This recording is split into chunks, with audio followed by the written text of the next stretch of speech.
والدينا ووالديكم وأمواتنا وأمواتكم وأمة المسلمين والمسلمات خصوصا صاحب الكتاب الشيخ محمد نووي بن عمر البنتاني ما إلى روح الشيخ سالم بن سمير الفاتحة.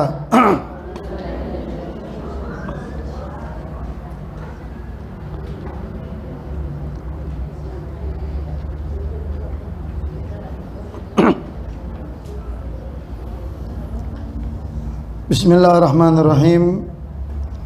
Assalamualaikum warahmatullahi wabarakatuh.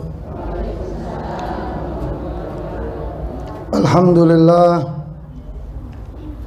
Wassalatu wassalamu ala sayyidina Rasulillah wa ala alihi wa sahbihi wa man wala. Wala hawla wala quwata illa billahil aliyyil azim. Subhanaka la ilma lana illa ma 'allamtana innaka antal alimul hakim. Ikhwani rahimakumullah. Alhamdulillah tsumma alhamdulillah. Pada kesempatan siang hari ini kita sama bisa hadir di majelis Yayasan Darul Mustafa. Semata kehadiran kita mengharapkan keridhaan daripada Allah dan kelak syafaat dari Nabi kita Muhammad sallallahu alaihi wasallam. Kita lanjut kajian kita Ibu dalam kitab Ughudul Hujain, kalau tidak salah halaman 11 ya Bu ya. Ruwiya anin Nabi sallallahu alaihi wasallam annahu qala fi hajjatil wada'i ay akhir hajjihi sallallahu alaihi wasallam wa hajjatul jum'ah ba'da an hamidallahu ta'ala wa athna alaih wa wa'adha ala wastawsu bin nisa khaira ila akhirih. Dikatakan di dalam hadis oleh Nabi kita Muhammad sallallahu alaihi wasallam yang diriwayatkan dari Nabi. Ruwiya sama rawa itu beda, Bu. Ruwiya di situ mabni majhul. Nama sahabat yang meriwayatkannya enggak disebut. Namanya ruwiya. Seperti Duriba. Duriba yang mukul tapi pelakunya enggak disebut. Kalau doroba Zaidun Amron, si Z mukul Amr, itu disebut Z-nya doroba. Tapi kalau duriba dalam ilmu sastra itu nggak boleh disebut Z-nya. Artinya yang pukul ade, tapi orangnya nggak disebutin namanya. Seperti hadis ini ruwiyah. Ada sahabat yang meriwayatkan hadis tapi namanya nggak disebutin tuh sahabat. Dari Nabi Muhammad SAW, sesungguhnya ya Nabi menyebutkan dalam hajjatil wada. Hajjatil wada itu Bu, akhir haji yang dikerjakan oleh Rasulullah SAW. Wahwa hajjatul jum'ah, itu hajinya wukufnya Bu hari Jumat. Kalau orang bilang begini Bu, haji akbar. Haji akbar tuh jatuhnya hari wukufnya itu hari Jumat Bu. Nah ini kalau nggak salah tahun ini nih Bu, tahun ini ya, kalau nggak salah tahun ini itu bakal jatuh wukufnya itu di hari Jumat. Kalau betul wukufnya di hari Jumat, berarti orang itu hajinya haji akbar. Dia sama juga pergi haji 70 kali. Habib doain biar ibu tahun ini bisa pergi haji, amin. 2 minggu lagi Beb, memang bisa. Lah, kalau Allah yang mau nggak ada yang nggak bisa Bu. Betul apa enggak? Ya kalau Allah yang mau, semua harus pakai sebab. Logika manusia semuanya harus pakai asbab. Itu hitung-hitungan matematika manusia makhluk. Tapi kalau matematika Allah nggak perlu pakai sebab. Nah, ada orang pejabat, aparat lagi di vilanya duduk di bangku goyang di rumahnya, kursi goyang. Tahu-tahu dia lagi baca koran, ketiban koran kan, mukanya ketutup koran, diparahin sama bininya, disuruh sarapan dipanggil nggak nyaut-nyaut, begitu dicolek-colek nggak bangun-bangun, begitu dilihat mati udah meninggal. Tuh jabat bintangnya bintang berapa nggak tahu. Masa iya matinya ketiban koran? Kan nggak mungkin, betul bang nggak bu? Udah ajal datang. No kalau jenderal pejabat matinya aja bisa mendadak, hansip jangan macem-macem. Nggak boleh. Nah, jadi haji wada itu bu jatuhnya di hari Jumat, nikmat banget. Haji yang terakhir, haji wada itu haji yang terakhir dikerjakan Nabi kita Muhammad SAW. Saya dulu pergi haji tahun 97 bu, dari Yaman waktu saya masih kuliah. Itu wukufnya hari Jumat bu, alhamdulillah. Tahun 97. Insya Allah ibu kalau tahun ini nggak pergi haji, tahun besok amin. Tahun besok nggak pergi lagi, tahun berikutnya amin. Yang penting sebelum meninggal bisa pergi haji, amin ya rabbal. Udah. Makanya niatin dari sekarang. Niat daftar sekarang 1 abad baru bisa. Daftar sekarang nih 100 tahun baru bisa pergi. Bagaimana? Nah kalau yang daftar kayak Bu RT umurnya gimana? Ba'du anna hamidallah wa atna alaihi wa wa'adha. Setelah Nabi kita memuji Allah Subhanahu wa taala dan bersyukur kepadanya, lalu beliau memberikan nasihat kepada yang hadir. Wa wa'adhal hadirin. Nabi memberikan nasihat kepada yang hadir. Itu kebiasaan Nabi. Kalau khutbah itu yang pertama memuji Allah Subhanahu wa taala. Itu. Ala kata Nabi, ingatlah aku berwasiat kepadamu agar berbuat baik kepada wanita. Tuh pesannya Nabi tuh. Waktu haji wada, haji yang terakhir dikerjakan Nabi, begitu Nabi ceramah di Arafah, Nabi habis memuji Allah lalu Nabi bilang, istausu bin nisa khaira. Apa kata Nabi? Ingatlah aku berwasiat kepadamu agar berbuat baik kepada wanita. Maksudnya, tanabbahu ya qaumi lima yulqa ilaikum.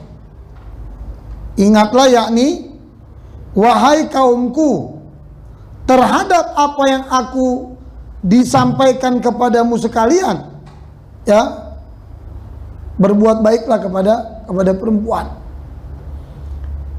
Ai iqbalu wasiyati fihinna wa amalu biha warfaqu bihinna wa ahsinu ushratahunna fa innal wasiyata bihinna akadu li tu'fihinna wa ihtiyajihinna ila ma yaqumu bi amrihinna. Maksudnya itu apa? Nabi berpesan wasiat agar berbuat baik sama wanita. Maksudnya apa? Maksudnya terimalah olehmu wasiatku mengenai wanita dan laksanakanlah wasiatku itu dan beramah tamahlah kepada wanita dan bergaulah dengan baik ya kepada mereka. Sesungguhnya wasiat yang terkait dengan wanita itu lebih kuat penekanannya disebabkan kelemahan dan kebutuhan mereka terhadap orang yang dapat bertanggung jawab dalam masalah-masalah mereka. Maksudnya bu, Nabi tulis wasiat, berwasiat, berpesan sama orang laki agar berbuat lembut sama orang perempuan. Kenapa? Karena orang perempuan tuh lemah. Orang perempuan gampang nangis. Dibentak dia nangis. Ngelihat nenek nangis. Kanker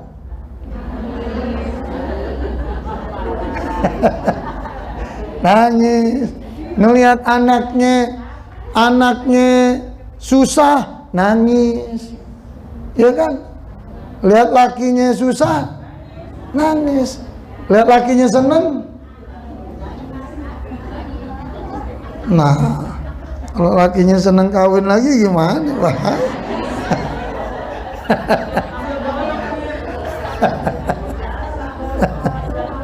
Ya. Makanya Bu, dalam hadis lain dikatakan apa? Orang perempuan itu ibarat telur di ujung tanduk, Bu.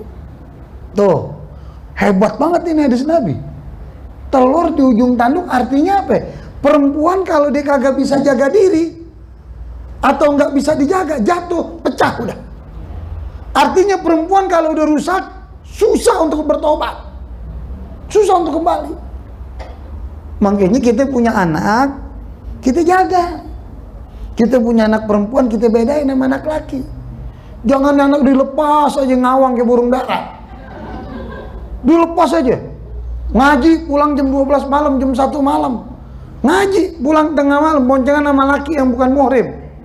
Nggak boleh. Jangan begitu. Nggak diiyangin aja, didiemin aja anak jalan kemana. Malah kalau ada yang jemput pakai motor laki tuh yang gede-gede yang cakep. Begitu mau jalan emaknya ngomong deh, pegangan ya biar kencang, hati-hati jatuh. Begitu apa enggak, Bu? Nah, ini Habib bilangin besok-besok udah nggak boleh begitu. Nah didiem nggak boleh, kita didik anak mesti beda. Ntar dibawa sono, dibawa sini sama laki. Nah begitu kejadian, nih laki ngaji kagak, apa kagak? Ahlak bandot.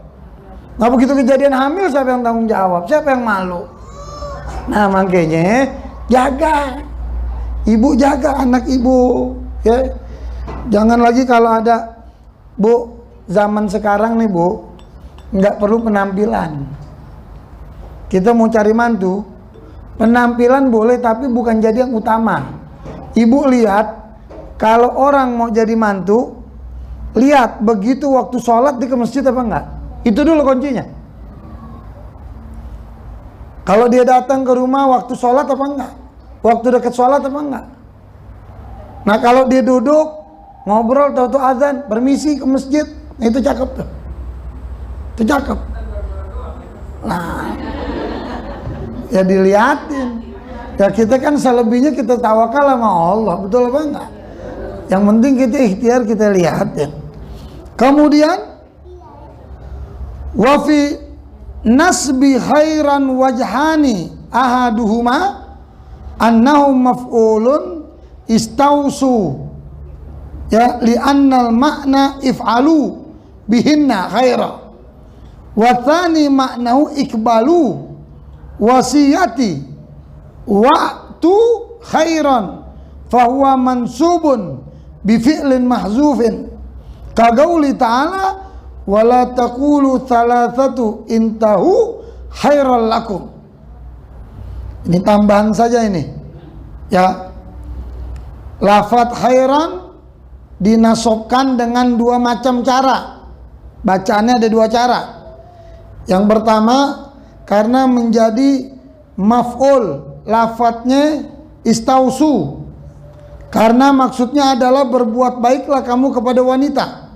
Dan yang kedua adalah terimalah wasiatku dan lakukanlah kebaikan. Maka lafadz khairan itu dinasobkan oleh fi'il yang dibuang, fi'il mahdzuf.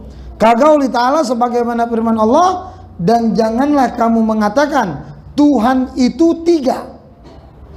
Berhentilah dari ucapan itu lebih baik bagimu.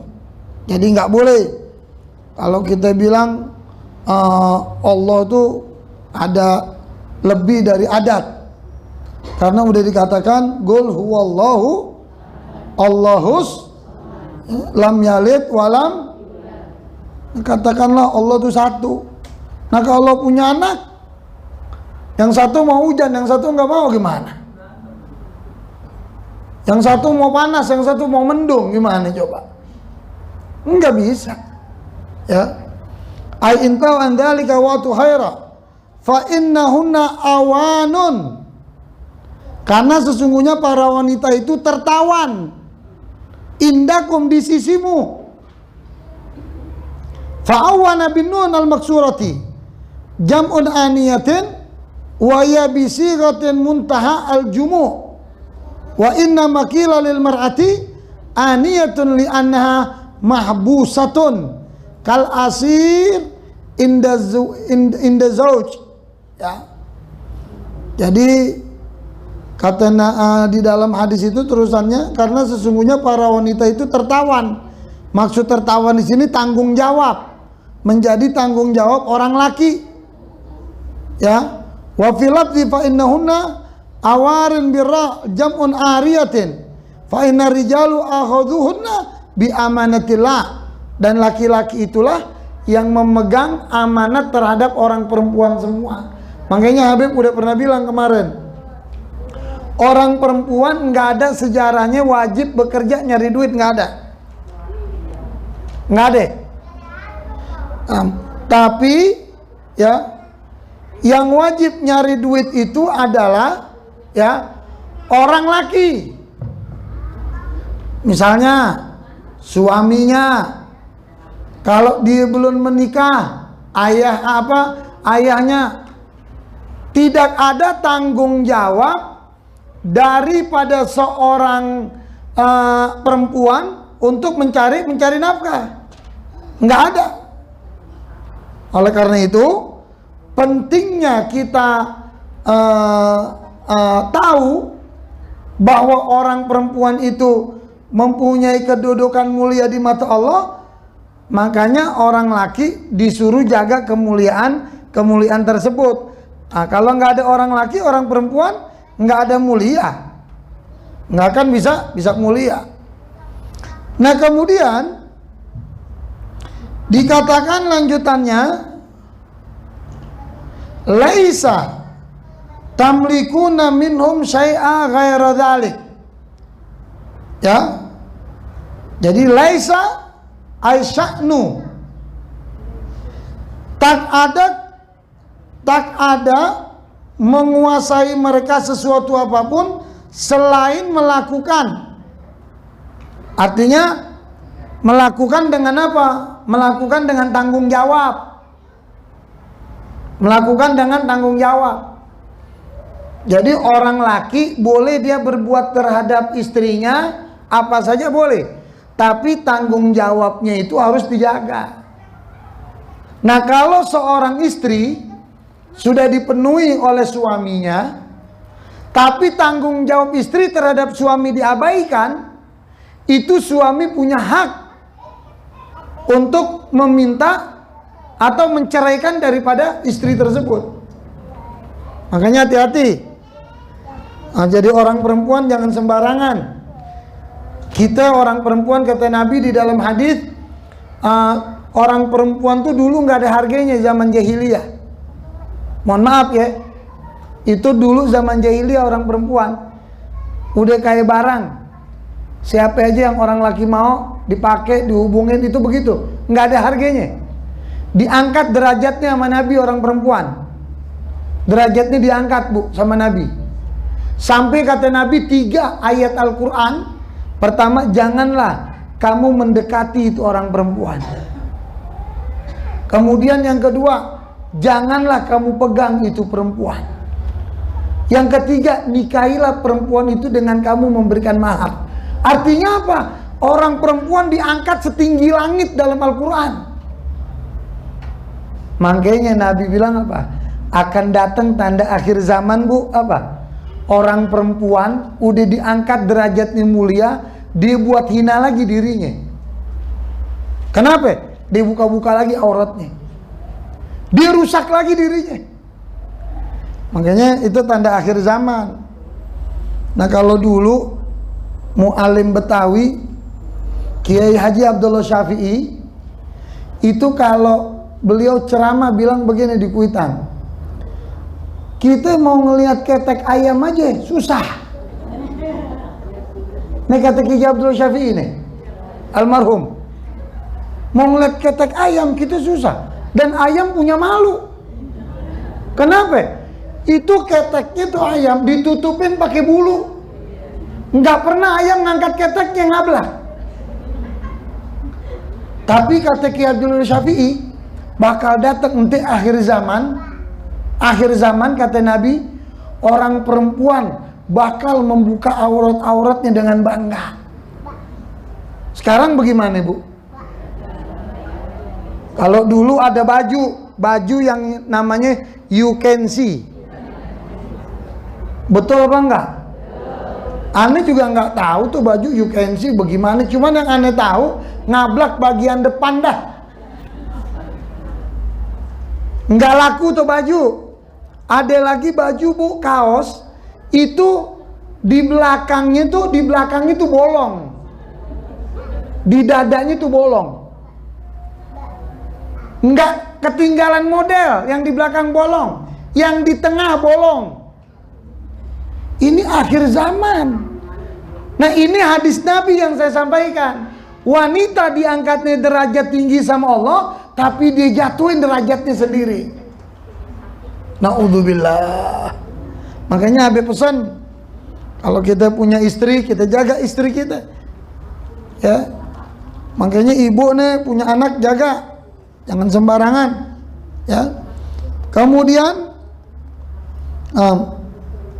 laisa tamliku min syai'in ghairi dzalik illa ayatina bi fahishatin, kecuali bila wanita itu melakukan perbuatan keji yang nyata. Fa in fa'alna fahjaruhunna bil madhaji'i, maka apabila mereka melakukannya, maka berpisahlah darinya dari tempat tidurnya. Artinya apa? Kalau orang perempuan, istri kita melakukan sesuatu yang gak baik, terang menderang, jelas. Misalnya nih perempuan, istri kita selingkuh, atau melakukan komunikasi, main chat-chatan dengan laki orang lain, atau main WA, atau main apa. Ini kan sesuatu yang nyata, yang jelas. Suaminya tahu. Kalau suaminya tahu, betul-betul tahu, itu baru suaminya tinggalin, jangan tidur sama tuh istri. Fahjuruhunna, jauhin. Gak boleh. Makanya handphone, Masya Allah, Bu, jadikan, Bu, handphone alat untuk kita dekat sama Allah. Jadikan HP alat silaturahim. Jadikan HP komunikasi yang baik. Na'udzubillah. Jangan jadikan HP penyebab kita masuk neraka.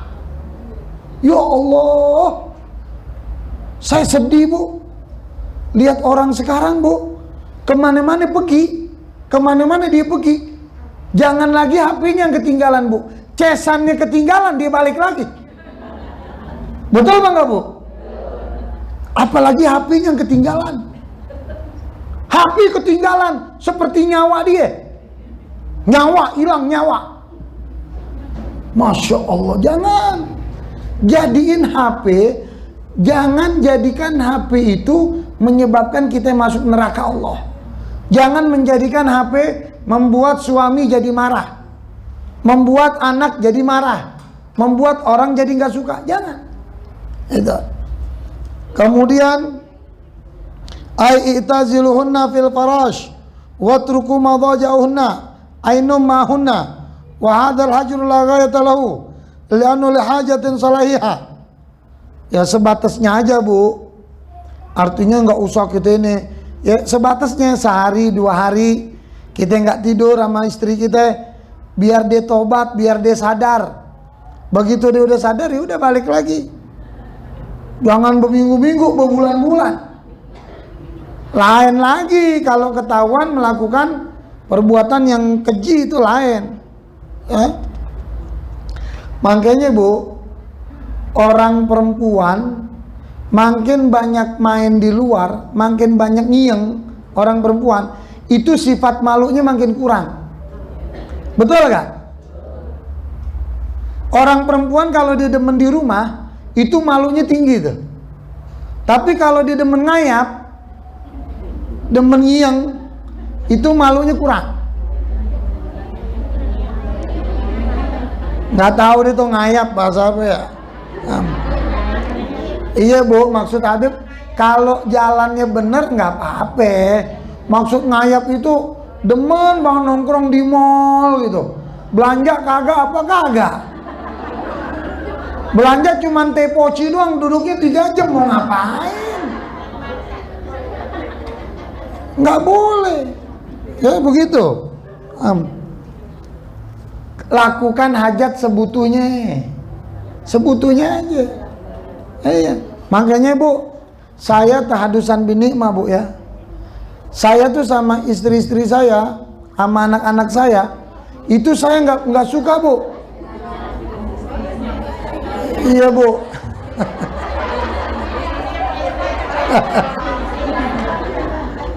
Jadi Bu nggak suka tuh kalau di apa, saya alhamdulillah Bu, mungkin nggak setahun sekali tuh yang namanya keramaian, nggak setahun sekali. Saya setahun sekali keramaiannya kalau kepepet. Kenapa kepepet? Kalau anak saya belum dapat sepatu, besok mau lebaran ya 2 hari lagi, sepatu sendal belum ada. Ya udah saya yang bawa aja deh ke Keramat Jati gitu. Ayo, saya cuman bawa, pilih deh semaunya sono. Yang mana pilih? Abah duduk aja di sini. Ntar kalau udah selesai bayar. Gitu doang Bu.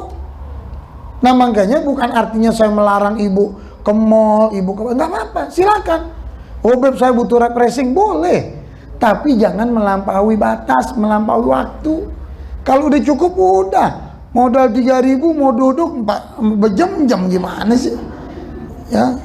Bisa dicatat tuh Bu RT, bahaya Bu RT ya. Famata lam taslu fal hajur bagin wa in balagha sininan wa mata salat fal hajar. Maka bila mana dia belum memperbaikinya diri. Kalau tuh perempuan dikasih nasihat, ditinggalin sehari 2 hari, belum juga dia tobat, maka berpisahlah ranjang itu tetap dilanjutkan. Dia bisa jangan tidur bareng, lanjutin aja. Sehari 2 hari nggak tobat-tobat juga. Walaupun sampai mencapai beberapa tahun. Dan bila mana dia tak kembali baik, maka pisah ranjang itu pun berakhir. Artinya Bu, nih sehari 2 hari nggak berubah, terusin. Seminggu nih nggak berubah nih istri. Mau setahun juga terusin. Tapi kalau udah setahun udah berakhir udah. Masa iya nggak Allah nggak kasih hidayah sama tuh perempuan? Insya Allah dia dikasih hidayah. Makanya kita sebagai orang tua jangan kurang-kurang doain anak kita. Doain anak kita. Saya Bu bukannya nggak suka sama orang perempuan hadir pengajian Bu, saya suka. Cuman yang saya nggak suka Bu, kadang orang perempuan ngaji pulang jam 1 Bu, jam 1, jam 12, ngaji jauh-jauh. Ini emang nggak ada pengajian yang kayak siang begini. Ini ngaji jalan rombongan sama kawannya, pakai motor bonceng-boncengan, bukan muhrim. Kan dosa. Nyari yang sunnah malah dapet dosa. Betul apa enggak? Naik motor ngerem, maju mundur, maju mundur. Ini kan jadinya dosa Bu. Makanya kita bilangin anak kita, nak, kalau mau ngaji jangan malam-malam. Jalan aja di masjid ada pengajian, di majelis ada pengajian, ngaji. Mau ngapain? Ngaji pulang malam, subuh kagak? Tidur dah. Subuhnya kagak. Gimana? Wa inda ba'dul ulama ghayatul hajar syahrun. Ada sebagian ulama bilang Bu, puncaknya pisah ranjang sama istri sebulan. Wadribuhunna darban ghairu mubarrij, ghairu mubarrih.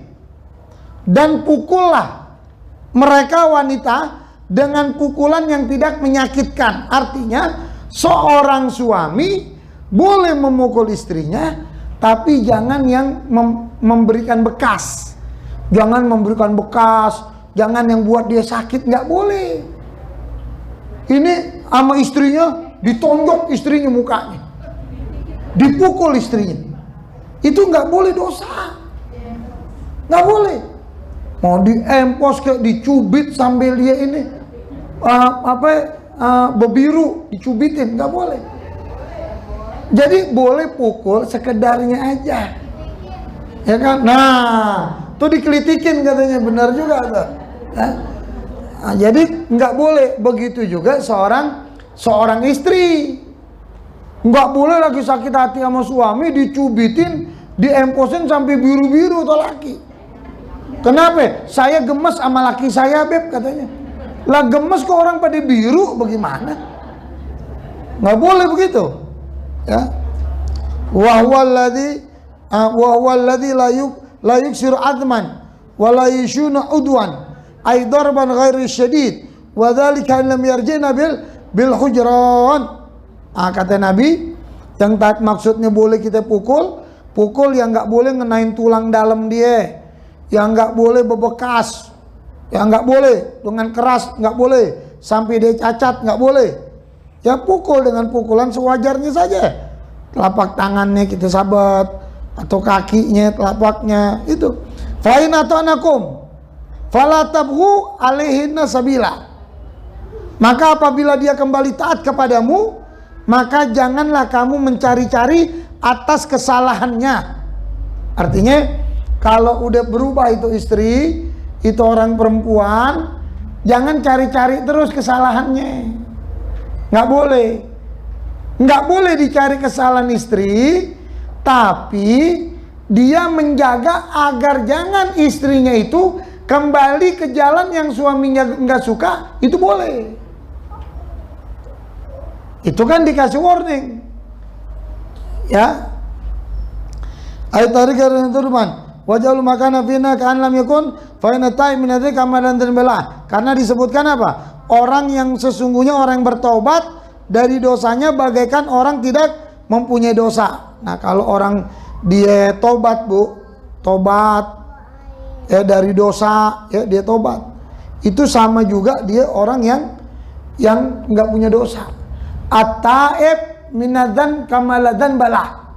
Orang yang bertobat kembali dari dosa bagaikan orang itu tidak berdosa. Cuman syarat tobat bener 4, Bu. Saya tambahin nih ilmu. Syarat orang tobatnya bener 4. 1, nyesel dia, ya, catat. Yang kedua, niat untuk tidak kembali lagi ke perbuatan dosa itu. Yang kedua. Yang ketiga, ya, merubah sikap. Yang keempat, penyesalan. Yang keempat, an-nadam, nyesel. Nah, kalau orang udah memenuhi 4 syarat ini, tobatnya itu benar. Tapi kalau dia tobatnya sekene-kenenya doang, nggak boleh. Makanya saya kadang, Bu, kalau ada orang yang nggak pernah ke masjid atau ke musola, dia ke masjid nih, ke musola, itu ketua masjid, pengurus musola jangan jahil mulutnya. Ntar diginiin deh, loh, ini tumben nih ke masjid, ini tumben ke musola, ntar kotak amal jebol dah, ntar ampli hilang dah. Nggak boleh begitu, dosa. Kita bersyukur, Bu. Kita, Pak, kalau misalnya ada orang ke masjid, ke musola, orang baru, alhamdulillah, saya punya saudara udah mulai mau nih ke masjid. Ibu pengajian begini, ibu lihat nih, ibu ajak. Ini kan pengajian berkah nih, keluar-luar yang hadir. Yang hadir di sini ngajak lagi saudaranya, ngajak teman-temannya, datang teman yang baru, kita bersyukur. Alhamdulillah, saya punya saudara bisa ngaji, Rasa sayang hati kita itulah yang bisa memberikan keberkahan sesama kita. Tapi kalau benci aja nggak ada gunanya. Wallahu a'lam bishawab. Sampai di mana, Bu, kita fikirnya? Halaman berapa, Bu? Rukun Islam ya kemarin apa?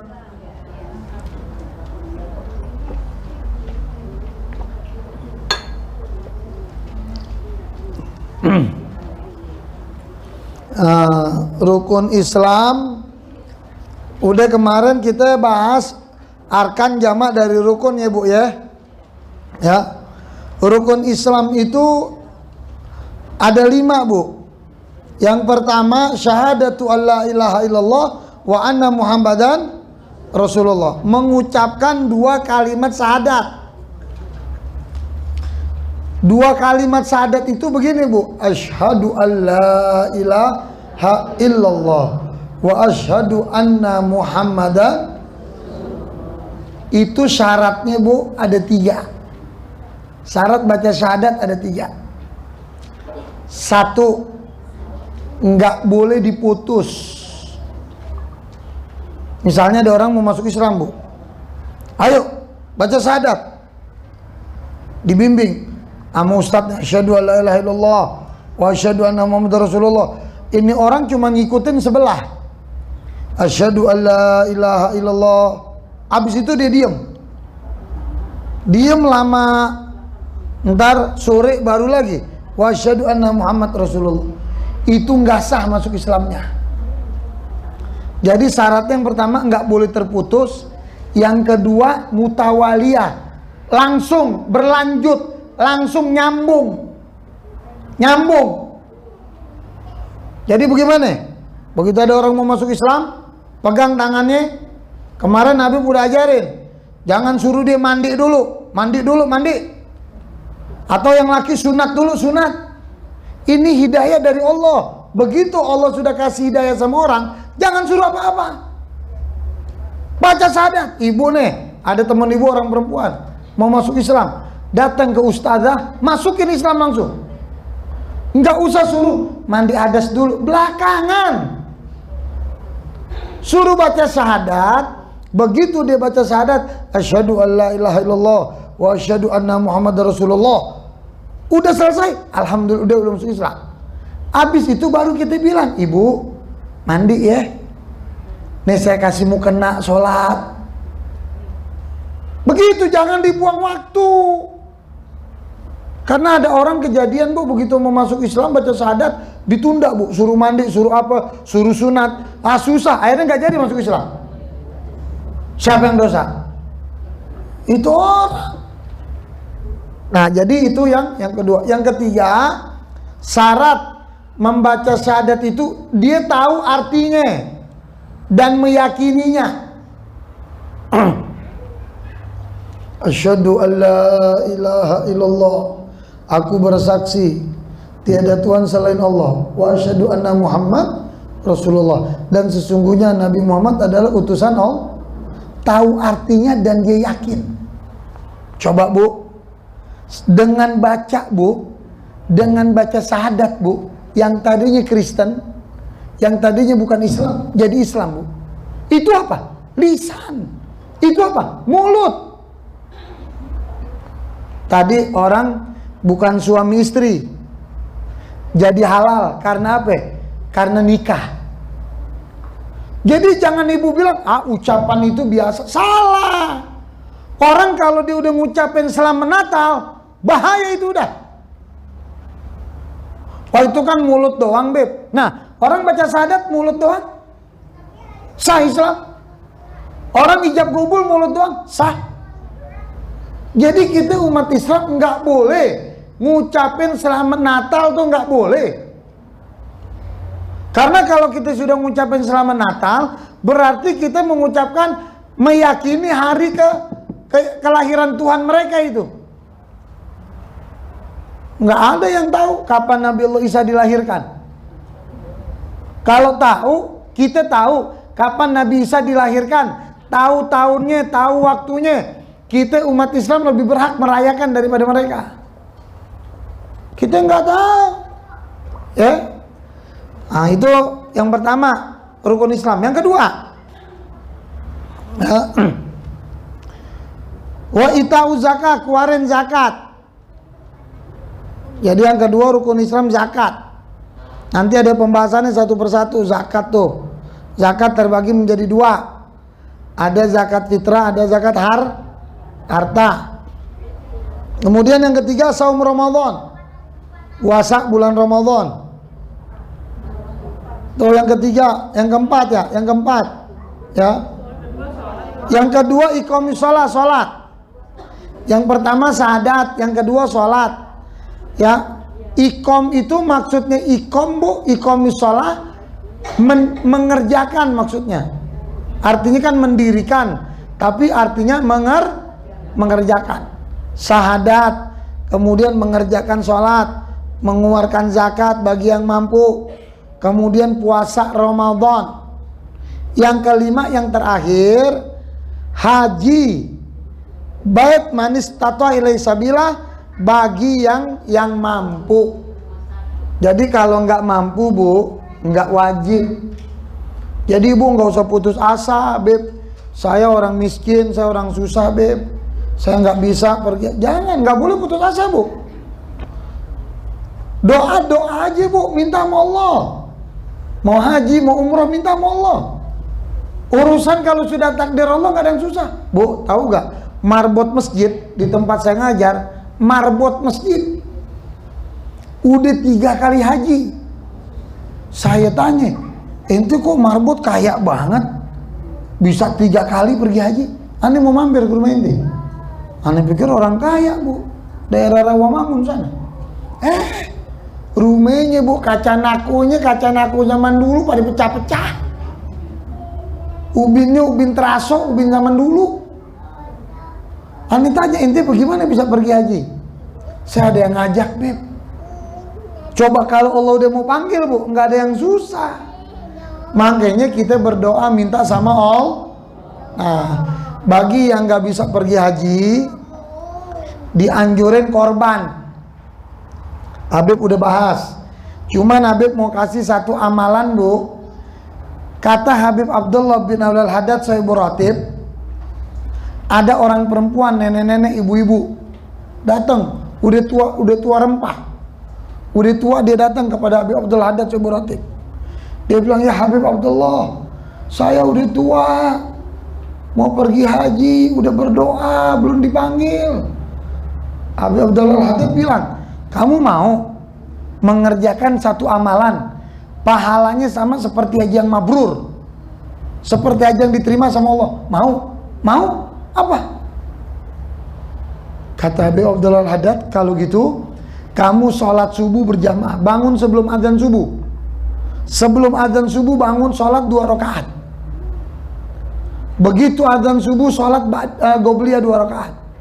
Habis itu sholat subuh berjamaah. Habis sholat subuh berjamaah, jangan tidur baca Quran sampai matahari terbit, atau melakukan zikir, kegiatan yang baik. Habis matahari terbit, sholat 2 rakaat, sholat isyraq namanya. Nah kata Habib Abdul Haddad, itu kalau dilakukan pahalanya sama seperti orang yang pergi haji, yang mana hajinya mabrur. Nah ini Habib sampein sama ibu kerjain. Beb, saya sholat di rumah berjamaah sama siapa? Sama anak, sama orang tua kita. Itu ya. Wallahu alam. Besok mungkin ini yang harus sampaikan. Ada yang mau bertanya bu? Ada yang mau tanya silakan. Teman-teman yang ingin bertanya, banyak semangat ya. Nggak ada yang ngantuk. Biar kata para sedikit sekalian, nggak apa-apa. Ngantuk tapi matanya yang merem. Insya Allah telinganya dengar ya. Ada yang mau tanya? Silakan. Sudah paham semua apa nih? Apa tawadu ya? Gimana? Saya bangun deh, biar semangat.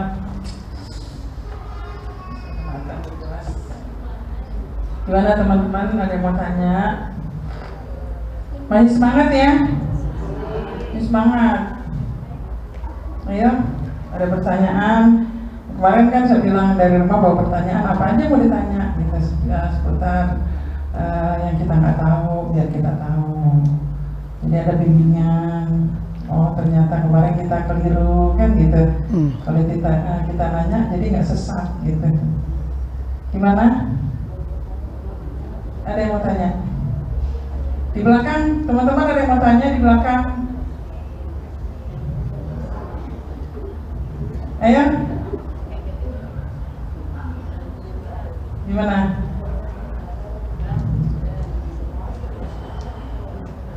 Serius banget tuh deh. Paham? Insya Allah, ya Allah jawabannya insya Allah. Insya Allah pahamnya ya.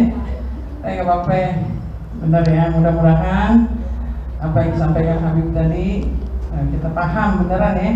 Allah kasih hikmah. Makanya kalau datang ke sini bukan cuma niat mengaji, tapi niat dengan cinta, ya kan? Dengan cinta kepada guru kita, dengan merasa berdosa, dengan merasa bersalah. Kita ini seorang dosa yang ingin baik, gitu. Jadi insya Allah akan mendapatkan hikmah, ya. Kayaknya udah nggak ada yang mau nanya, Bib, pada paham semua. Amin. Mungkin kalau nggak ada yang mau bertanya, itu saja. Saya tutup dengan talqin dzikir. Ya, insya Allah pengajian kita diberkahi oleh Allah Subhanahu Wa Taala. Qala Rasulullah sallallahu alaihi wasallam min qabli la ilaha illallah la ilaha illallah la ilaha illallah Muhammadur Rasulullah Sallallahu alaihi wasallam. Ya Allah Rabbana, hidupkanlah kami dengan kalimat la ilaha illallah, matikan dengan kalimat la ilaha illallah, masukkan ke lubang kubur dengan kalimat la ilaha illallah, bangkit di padang mahsyar dengan kalimat la ilaha illallah, bersama ahli la ilaha illallah, di bawah bendera la ilaha illallah, yang mana bendera tersebut di tangan Muhammad Rasulullah. Rabbi fanfa'na bi barakatihim wahdinal husna bi hurmatihim wa amitna fi tariqatihim wa mu'afatihim minal fitani. Sallallahu alhamdulillah rabbil alamin wa la minkum. Wassalamualaikum warahmatullahi wabarakatuh.